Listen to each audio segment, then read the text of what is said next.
Hello, everyone out there in podcast world. You're listening to the Service Business Mastery Podcast. I'm your host, Tersh. Today's episode, we're going to throw you for a little bit of a loop. I have here with me in the podcast studio my lovely wife, and Julie is going to actually perform today's interview with our guest, Jeannette Bessinger. It's a really cool concept. Julie, as most of my listeners know, if you've listened to it for these episodes are very long, you know that Julie is a nurse at the hospital, and she does a little bit of health coaching also. And today we have a very special guest who is going to talk about our health and how it, that's surprising. There's a surprising way that your lifestyle supports your business, your service business. And with that being said, I'd like to introduce to you Julie and Miss Jeannette. Hey everybody. Thanks so much, Jeannette, for coming on. Oh, thank you, Julie and Tersh. It's so great to be here. I really appreciate it. Well, we are really grateful to have you. I think that this topic actually supports our service business team much more than they could probably imagine. That's always the way, you know. We kind of think that we either think that we have it under control, or we think that it's not as important as it actually is. You know, it's just really common for everybody, I think. Absolutely. Through all the things that people have going on, all the different things that we're juggling, sometimes we wonder, how do we even keep our heads on straight? So I think that this is going to be super helpful. I'm really excited to share this with the Service Business Mastery listeners for sure. So am I. Delighted.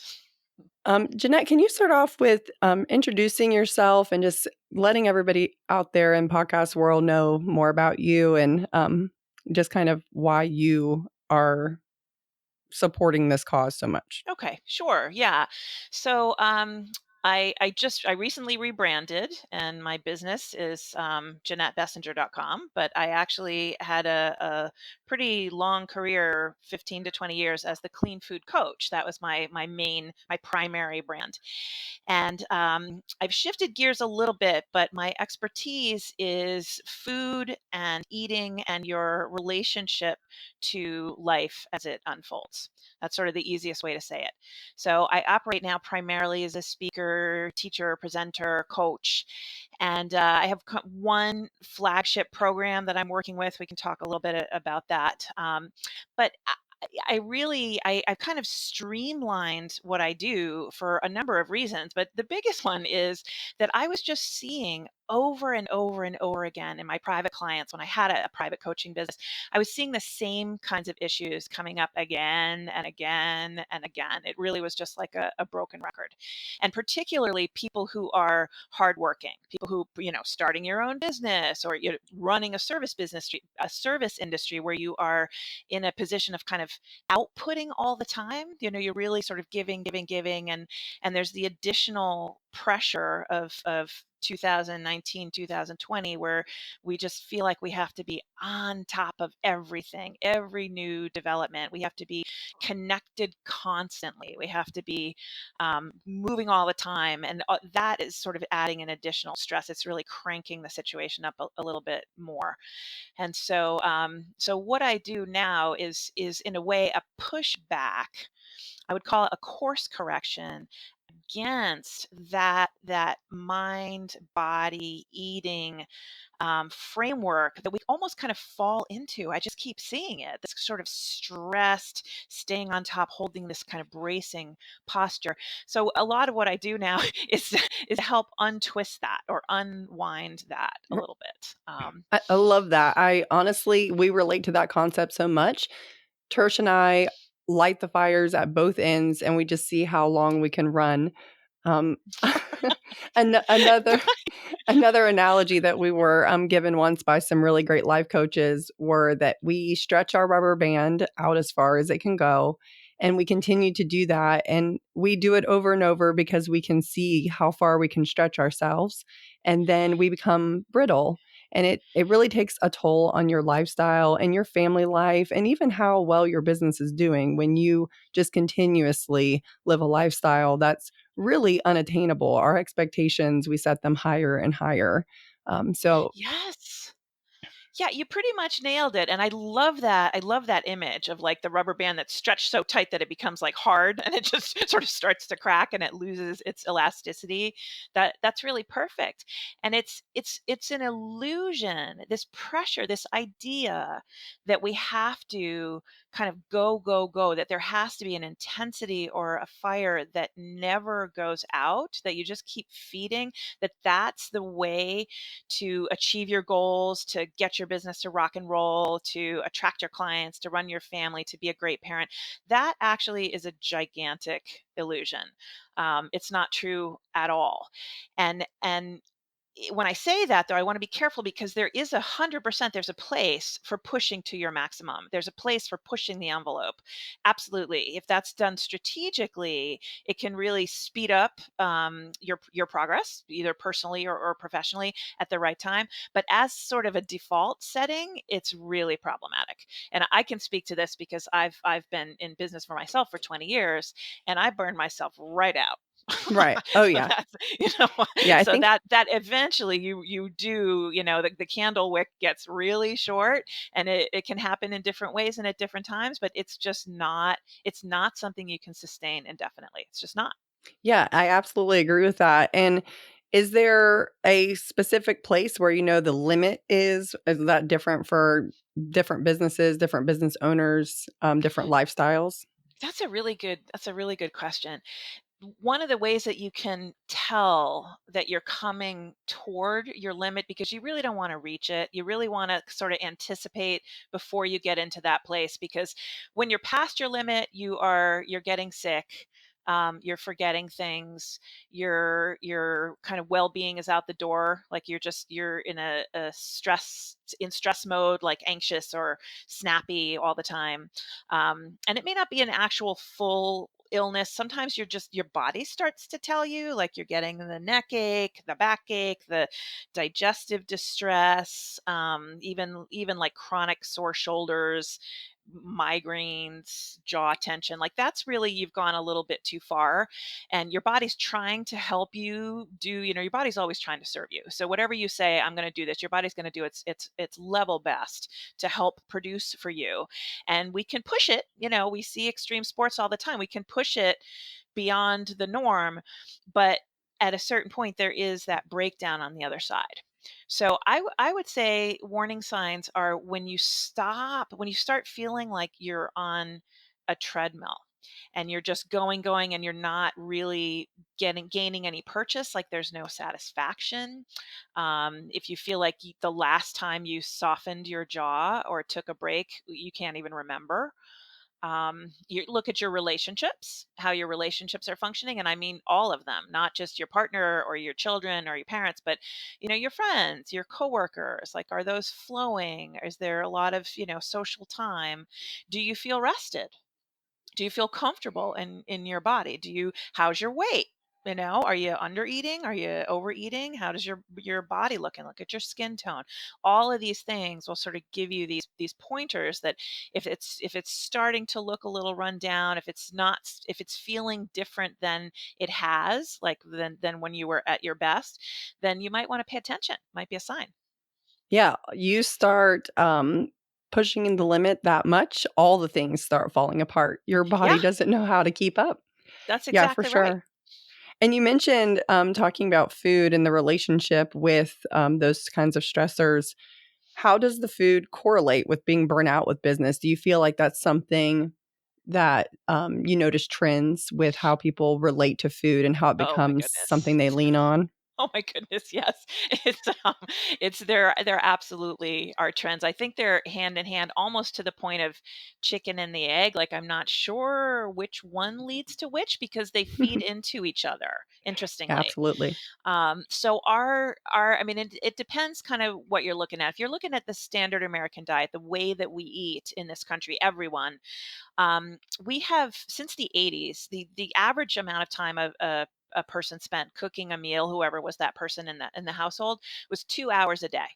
So you were working on food prep for 2 hours a day on average in the 80s. Now it's 18 minutes total for all three meals. Wow. So just that necessitates that we are using kind of processed, prepared, ready to go food, assembly meals where you can just kind of throw things together or prepackaged things. We don't do restaurants as much as we did in the 90s. We are sort of eating at home more than we did in the 90s, but we're tending to do things like if you're trying to be healthy, you might like grab a yogurt and a granola bar, and sort of sitting down to cook a meal almost feels a little bit old fashioned. And so Right. so Yeah, that old fashioned or like you're wasting your time. We're trying to yes. like multi-switch between now we're cooking dinner, but while it's in the oven, we're going to go ahead and post something on social media so that way we can draw more clients to our business. It's like we're just trying to grasp on every second that we have in between what we're doing to just, Yes. seem like we're making worthwhile of our time. Exactly. And that notion of multitasking, like eating is, it goes on a list for food preparation especially, but even eating like fits in with everything else. And the interesting thing about that, there's two pieces to this. One of them is what we're actually eating, right? The content of what we're eating. And the truth of the matter, and I think this is pretty well accepted. I mean, obviously there's a new diet trend every 5 years, and currently it's the keto and all that. But the bottom line is, and most people will agree, that eating whole, fresh, seasonal food, leaning into the vegetables, the variety of vegetables, that's the way human animals are pretty much designed to eat. And we forget that we're animals, but we actually are. And so, I mean, if you gave, like, a camel, a mochaccino and a couple of donuts, and then said, "Okay, go across the desert today," that would be Right. ridiculous, But this is how we're sort of fueling ourselves, as if this makes sense, in the natural world, which it doesn't. So there's sort of that. There's the content of what we eat tends to be not really food that you can, that grows from plants or from animals. So that's a little bit problematic on a lot of levels. That can drain you. You can end up being overfed, but really undernourished fundamentally. It can cause, too much salt, too much sugar to make shelf stable food taste good, chemicals in there. All those things can cause inflammation. They can cause early aging, oxidation. So there's that. And then, Right. but the part two of it is actually how we eat and when we eat is more impactful than most of us realize. And so even if we ate the exactly the way that we're eating now, so maybe it's not perfect, maybe it's not homemade, whatever, chicken soup and fresh salad, vegetables, which is unrealistic for most people every day, something like that. Even if we were eating a quicker assembly style meal, if we slowed down a little bit while we were actually eating, if we chewed the food a little bit, the average number of chews that that we do is, I think, six, like chews per bite, which is kind of funny if you think about something that's like, like a mouthful of nuts or something like that. But it's really, the truth is we kind of eat like snakes. We break it up enough. Swallowing So food whole. yes, yes. I saw a hilarious movie many years ago when the IMAX theater first came out, and it was called like The Body or something like that. And they put a camera into the belly of this woman, and there's two women having like pasta salad for lunch. And all of a sudden, so you could see the food coming in, and there were these like Volkswagen-sized pieces of fusilli like tumbling down the throat and Oh my landing on gosh. the and like for me, that was the moment of like, wow, we really don't chew our food. We don't. Well, and then again, that is the time management, Yes. mindset because we're just so in a hurry to Rushed it. inhale what we can. Yes. And like Tersh mentioned at the beginning, I am a nurse. And unfortunately, sometimes we just feel like we can't take a moment longer or we Mm. just, we won't have enough time in the day. We tend to not take care of ourselves very well, which is kind of an oxymoron since we're nurses taking care of everybody else. I actually hear that. I will say that over the years, a huge percentage of my clients are nurses and teachers. So that Yeah, I it's could see very that. common because it's frustrating because you have the knowledge, but it's the job is very high pressure. and talk about a service business. I mean, you're giving, giving, giving, and on. And so here's one of the secrets. Here's one of the secrets. You can actually slow down the pace of your eating by chewing the food. So if you have 10 minutes, rather than thinking about, I'm going to jam this, whatever, gigantic salad, I'm going to jam this in 10 minutes because I have to get running. If you actually just chew the food deliberately, and it takes a minute because you have to, it's very automatic the way that we eat. It's very unconscious. So you have to kind of consciously bring yourself into the moment. And it helps to take a few breaths, like a few conscious breaths. And no one has to, you don't have to whip out a Zen cushion or anything, and nobody has to know what you're doing. You just take a big breath a few times and look at your food. Actually notice Okay, your everybody food. eating right Just now, take stop a what you're second doing, take a couple and take a few breaths. Yeah. breaths, and that will a little bit start to connect you with your body, and look at your food. And there's actually a big part of digestion happens when we notice the fact that we're eating. So that it has a biological ramification. So when we're eating on the fly and not paying attention, in front of the computer or, running around, our body doesn't recognize the fact that we're eating in the same way. And so we digest it. Our digestion is poorer. We're not drawing nutrients from it the way that we could. And I think it's called the cephalic phase digestive response, CPDR. They're big Those are big words. Well, words, and I'm trying Jeanette. to Those are big land it that words. this actually is it's a real phenomena. It's not like a, touchy-feely idea. It's real. And so when you tap into this, then your body prepares itself to receive nourishment. And so automatically you're going to get more nourishment from it. You're going to optimize your digestion. A lot of the digestive activity of especially carbohydrates, especially, food that I say to my kids, like, um, essentially carbohydrates grow out of the ground, protein walks around. It's not totally true, but just to sort of give you a framework if you don't really understand macronutrients. But those foods need to be chewed because there's a lot of digestive enzymes that are only in your mouth. They are literally only in your saliva. They're no place else. And so if you're swallowing the food whole, Really you're interesting. you're not breaking down some of these components. And whole foods need to be mashed. They have hard outer casings. You need to be able to get to the fiber to release the nutrients. You have to grind them with your teeth. And so we all know you can absolutely live like a snake. What most of us do all the time.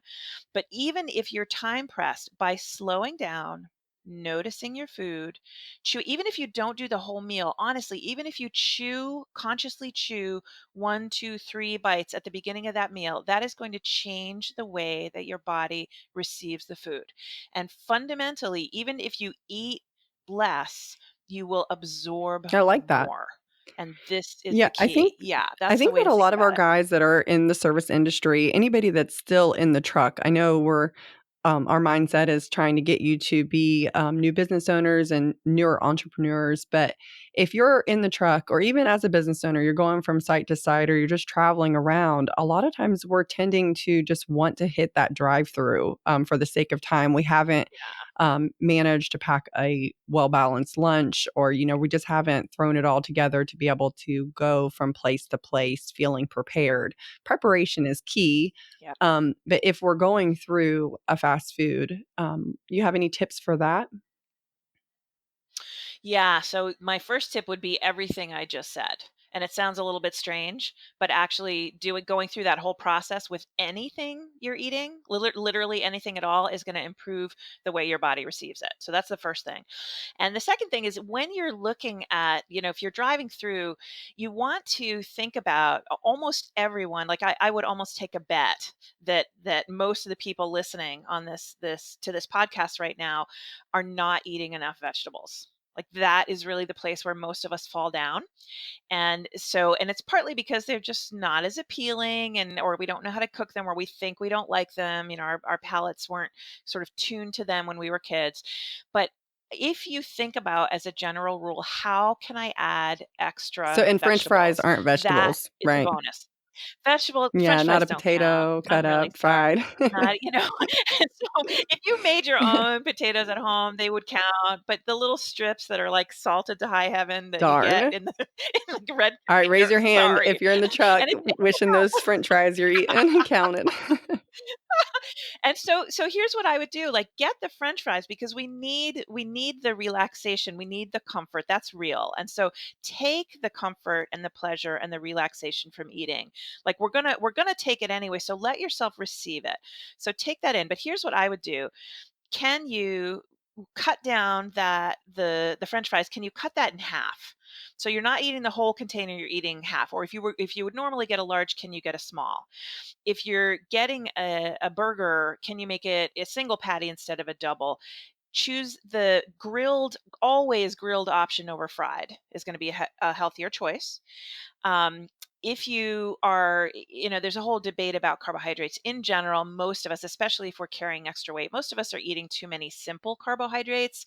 So, like ditching one of the buns, that's sort of an old fashioned trick, but that's not a bad idea. Like half the bun, so if you have half the fries, you have your burger, half the bun, and then is there anything that contains vegetables in that drive-through?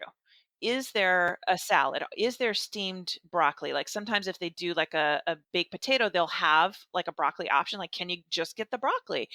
And so that's nicer on your mind too, because you're adding instead of taking away. So that's because I like to advise if you can, when you can, half your plate in the second half of the day should be vegetables and fruits. And fruit can work too. Sometimes they'll have an apple or something like that. That's, it's certainly better than the other half of your french Right. Yeah, fries. I think that the leaner, more green options towards the end of the day, fruits and carbs all throughout the first part. I think that's something that we were definitely health coaching towards. Yeah. Yeah, and the in terms of the choice of proteins, this again, there's a lot of debate about this. The truth of the matter is there are there's a big degree of there's a big range of quality when you choose your meats. And so super high fat marbly meats that have been factory farmed, those are probably the worst things for us to eat. And so if there is like a really greasy burger or a grilled, chicken that isn't fried, like a grilled chicken breast, the chicken breast is going to be the better choice in factory farming. It's a little bit different if you're talking about free range or organic. But nowadays, I think is it Burger King actually has a vegan patty. It's made from Yeah, we've soy seen and that. it's definitely a Mhm. processed food. Have you seen those? However, Yeah. they And so also are people offering a taco, so it's a little questionable about their vegan burger. They're trying to change it yeah, up on all so kinds of levels. No, I'm just teasing. yeah. So yeah, right. And who the heck who the heck knows where it's going to go. But I think that is terrific because it's the sauce and the bun and all the fixins that make it taste, and all the texture and things that give us that familiar feeling. So why not try, if it's almost the same experience, why not take something that is much leaner and it doesn't have the same inflammatory effects as a factory farmed beef Yeah, patty would. absolutely. I think that something that I really felt empowered by was whenever I was told that if I'm going to use leverage, I mean, this is with being a business owner anyway, you're going to make leverage deals with yourself to just perform better. But if with food and with like improvements in your lifestyle, don't treat yourself with a big, huge meal or like with a really overly caloric dessert because you're not a dog. Like we don't need to offer ourselves a little food treat. There's definitely other things you can leverage that are going to get you towards your goals, in my opinion.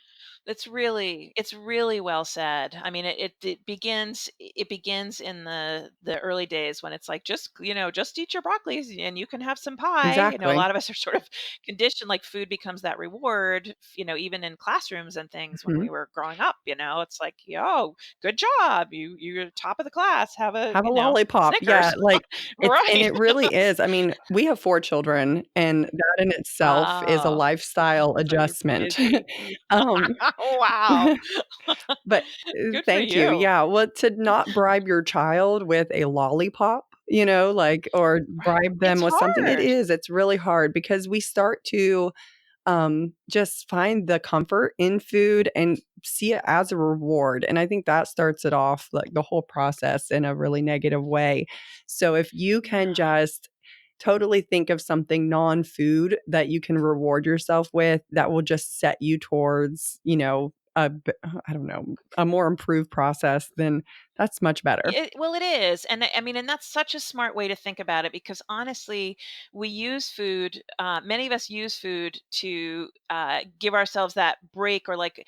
And here's another way to think about it: the foods that we reach for, it's not a pile of broccoli, right? It's the expanding foods. It's the sweet things. It's the beer after work. It's the starchy kind of carby kind of stuff. All of those foods, energetically, they're expanding. They have this quality of expansion. They relax us, they loosen us up. And when we're burning the candle at both ends, raising 4 kids, bless you, like we are contracting.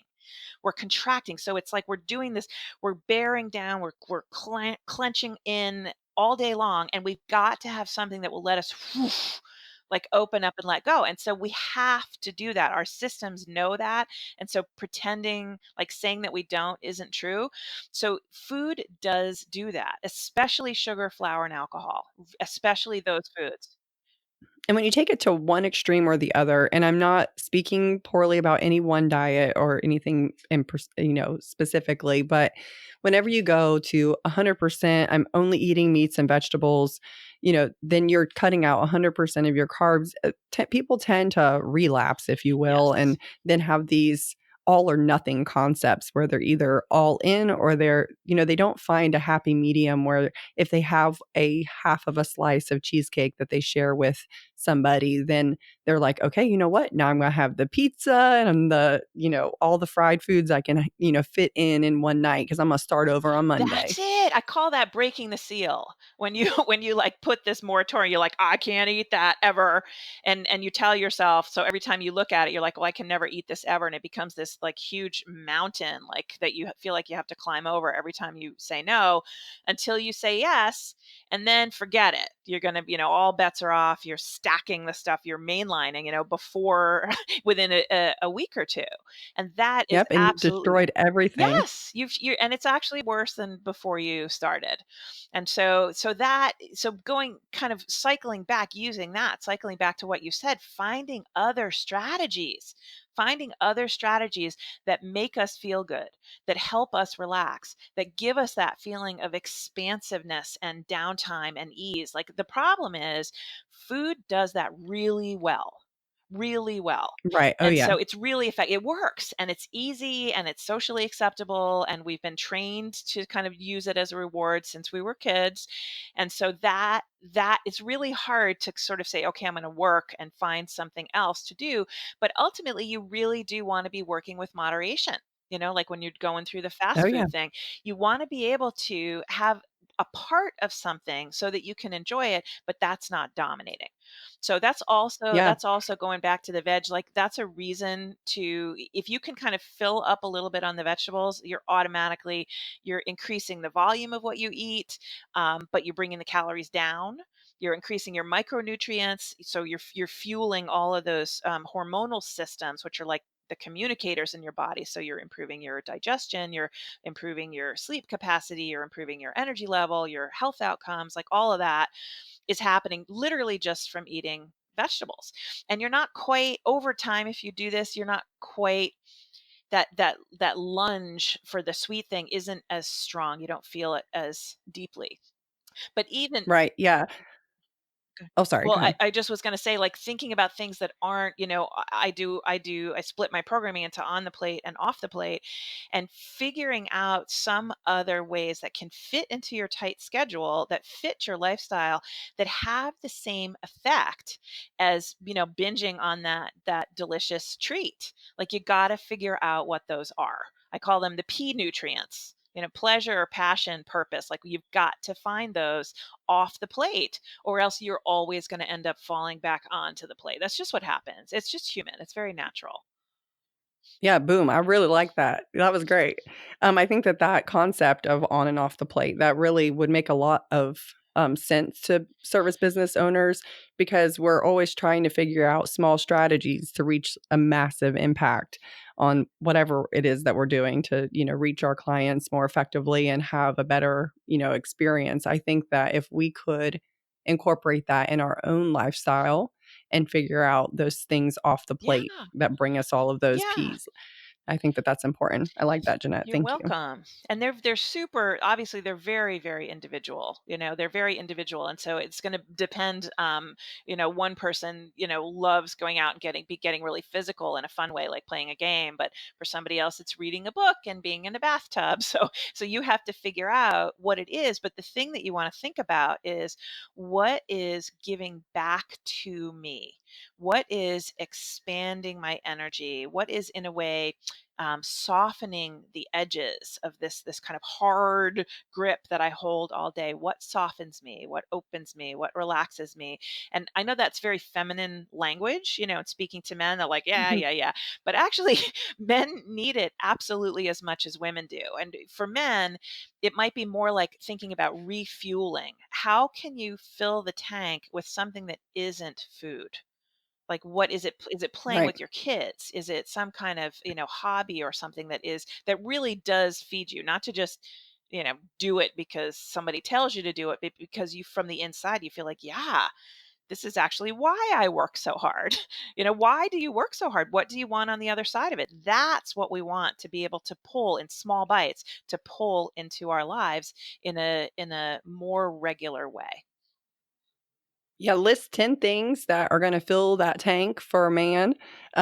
There are a lot of Yes. options, and my mind is trying not to be a dirty man mind right now, but, Yeah. there there are a lot of items that I think that men could list without being too love Yes. language like, but could totally list some things that are important to them that instead of choosing really negative fatty food things or just binge eating or drinking too Yep. many beers or and having too many Yep. burgers, could work on. And I think if you do have a partner that together you working on those things can make that much more of an impact because a lot of times that support, I think, from the other half when you're working Yeah, it's so hard huge. makes a huge difference in your Absolutely. lifestyle. If Mhm. you can make it a family thing, that's even better. If there are kids involved, if you figure out ways as a family, because you're training your kids in the same things, right? And so if you can help Mhm. them find, what is that kind of discharge button, what's going to vent some steam, that if you can help them find it and model you doing it yourself, that is separate from the food, then that will start to kind of build and strengthen that muscle. Yeah, yeah, because we gotta train them up. They're watching us through and through, and if 100%. you're venting by not only eating food, but even, like, with any kind of anger management or emotion discharge, I guess, like, any type Yes. of emotion expression, those are lifestyle things that we just need to have more control. You aren't going to do that in a client's face. I mean, I hope not. Hope not. To make that impact on them, you're going to try to keep it all in and bottled up, if you will. So if there's a really positive way for you to discharge that energy and I guess let your children and let those around you that you care about also see you doing that in a beneficial way, I think that that's a huge impact. Oh, it's massive. And I have a whole module, actually two modules on learning how to kind of do emotional management in a different way. Because, we talked about kind of reaching for food for reward, reaching for food to relax at the end of a day. But the other thing we do is modulate our emotional state with food. Like if I'm super hot, I might actually want ice cream. Like actually, literally, it works like Yes. that, or if I'm trying to if I'm all day like stuffing down these reactions that I've had and I'm getting madder and madder or more and more frustrated, I'm stuffing it down so that I can be a professional. That there is it's not a substance, but there is like an energy, and there are biochemical changes that take place in your body when you feel those things, and stuffing them down pushes that into the tissues. And so you work in the cardiac arena, like hypertension has a lot to do with stuffing though that kind of feeling on a continuous basis. Like that's Yeah, not the whole picture, absolutely. but that is part of it. And so we can literally get to this place where our bodies are like kind of swollen with this, difficult with feelings that we haven't really expressed in a healthy way. And if we don't do that, we tend to either like stuff them down or we vent them out. Like that's like road rage where we just pop the cork and we kind of lose it. We do it that way. And so that we have a little bit of a healthier body when we tend to do that. But on the outside, our relationships and our job experiences and our work environment, that can be messy. So both of them have a cost. So there is a middle way, and a big piece of that middle way is consciously choosing to discharge that energy, finding the ways where you can actually let that out. And one of the ways, and this is kind of also really well established, it's people use it as a stress management tool, but I think about it specifically around emotions, is vigorous physical movement, like vigorous exercise. So, and I don't mean you don't have to like join a gym or do anything formal. It can be walking at a fast pace or like going fast and slow, like intervals. Um, Playing a game that you like, even if it's, frisbee or horsing around with your dog or with your kids, but doing that consciously several times a week, moving that body, like your body will let it out. It actually will. It will take your stress levels down. It will decrease that need to kind of eat that food, which helps stuff the feelings. And that's, food is really, really good for keeping feelings down. It's like you Oh, pile yeah. it on top of the lid on the can, and so the can's bubbling like with all the feelings inside. You just put all this Oh my weight on gosh. it, and we just do it all the time. So many of us in this country do it. Way more than half of us actually we do that. That's how we sort of manage ourselves.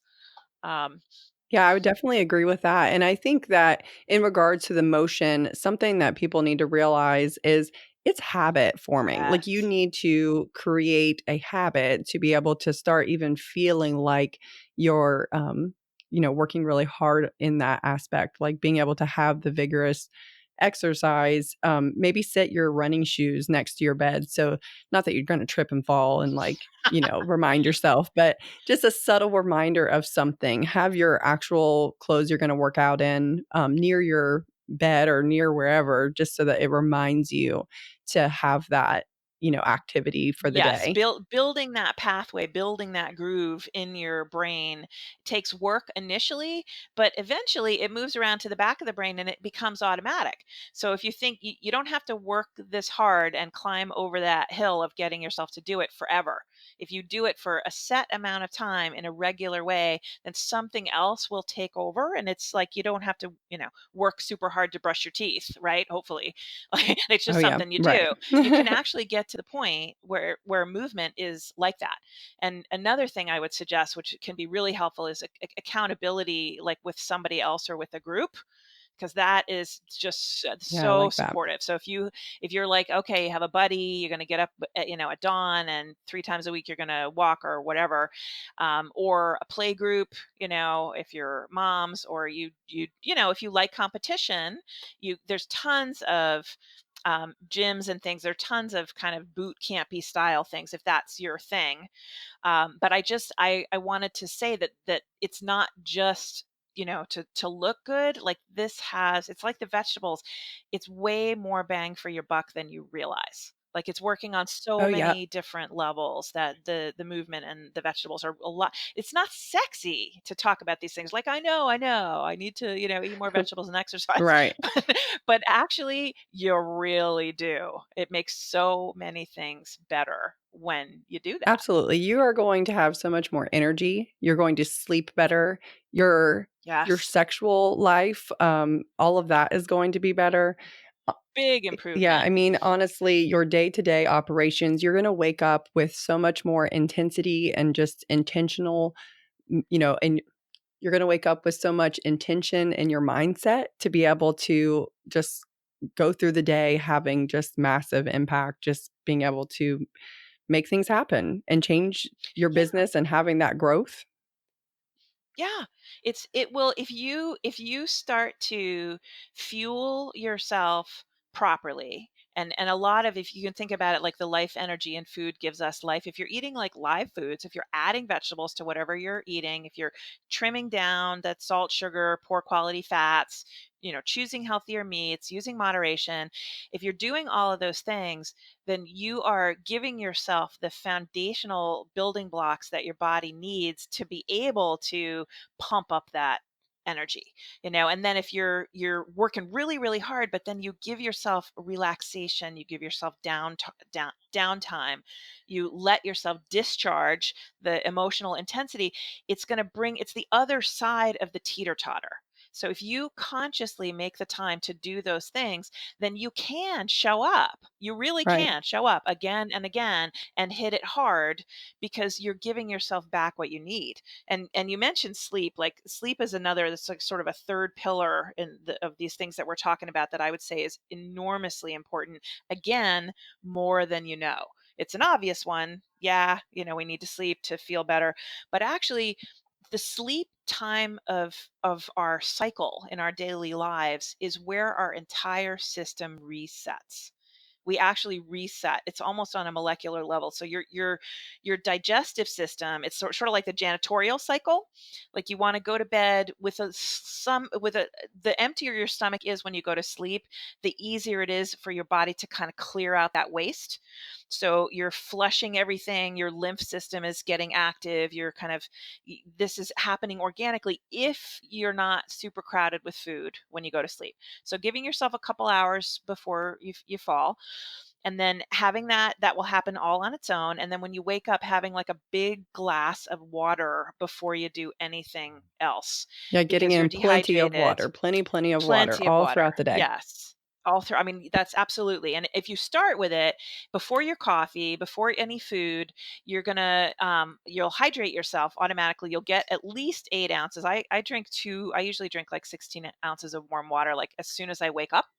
And if you put if you little like, if you want to get fancy, a little squeeze of lemon, a Mhm. little dash of apple cider vinegar, that actually triggers a bile response. It helps keep you regular. All our HVAC So you guys just hopping in the attic. How many of you guys squeeze lemon in your water? You're getting I fancy. know, I'm laughing. I know.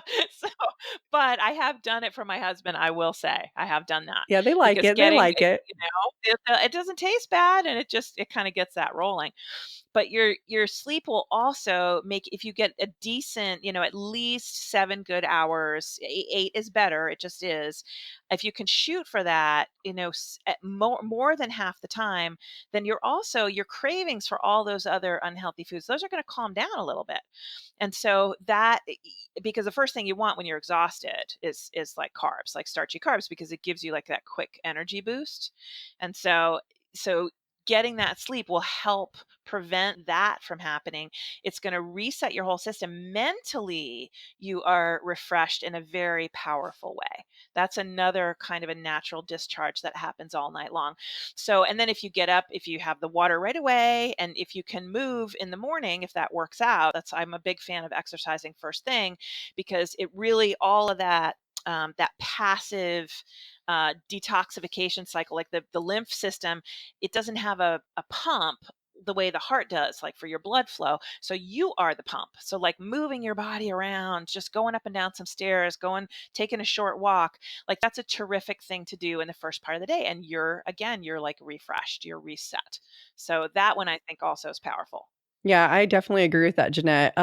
Another little tidbit about myself is that I'm in the military. I've served for 12 years, and something that we were empowered to do was just literally do, you know, 2 minutes of jumping jacks, 2 minutes of push ups, and 2 minutes of sit ups. And I know that's only 6 minutes, but that amount It's alone gets your heart perfect. pumping, the lymph Yes. system all, working, all of that. So it's just something to get Yes. your mind awake. And it does. It absolutely will wake your mind up, and it tells your body, okay, now we're energizing, the sleep is over, and it gets that your whole cardiovascular system gets a little toning, because 6 minutes, if you're doing it, if you're really doing it, that's a workout. that Oh, yeah. absolutely counts, and that'll keep you. If you did that and you walked, a chunk of time several times a week, you're in so much better shape, not just now, but for the second half of your life. And this is where people often, I'm a little older than you guys. I've been around for a while, and I'm sort of seeing the changes that happen, certainly for women, the hormonal changes that happen around, 40s, 50s, and into the 60s.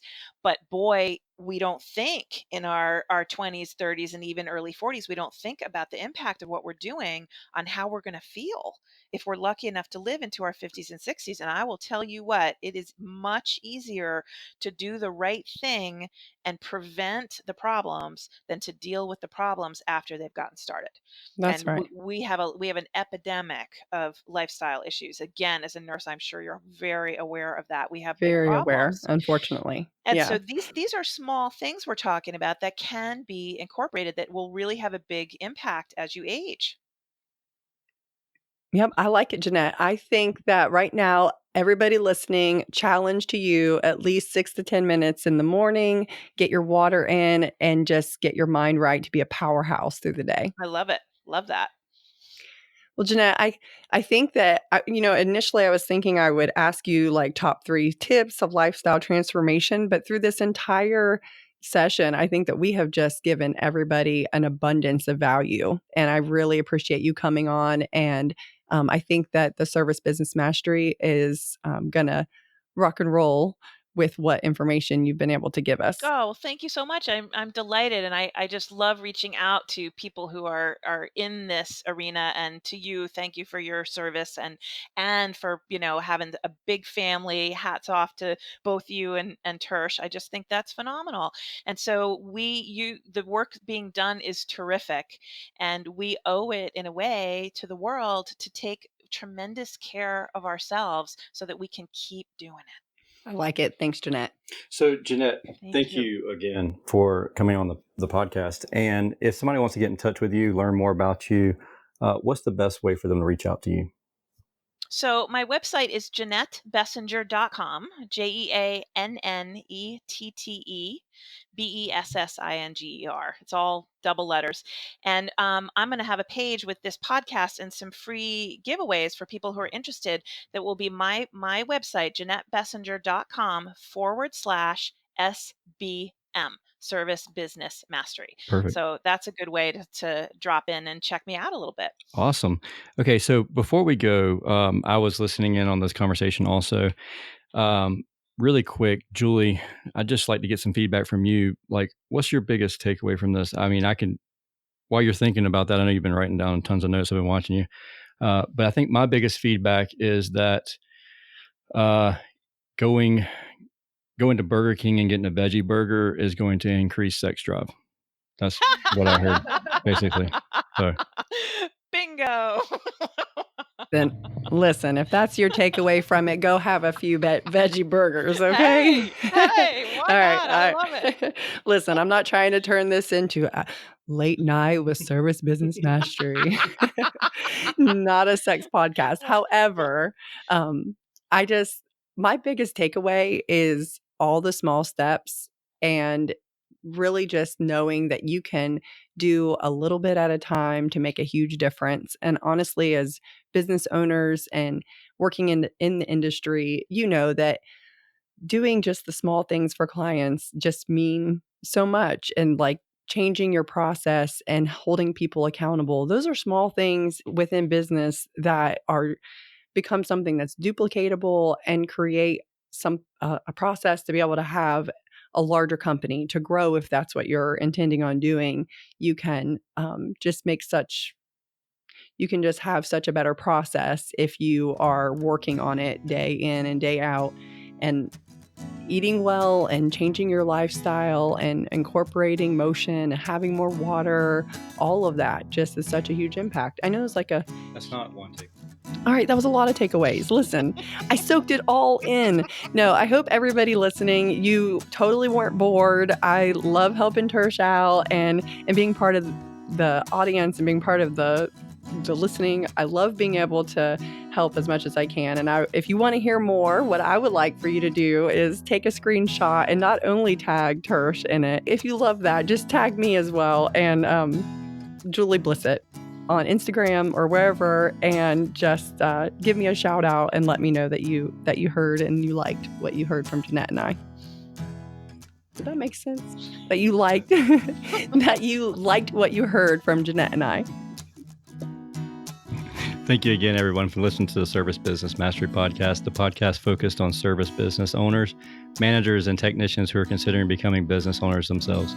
Also, don't forget, you can reach out to me at any time, tersh@icebound.us.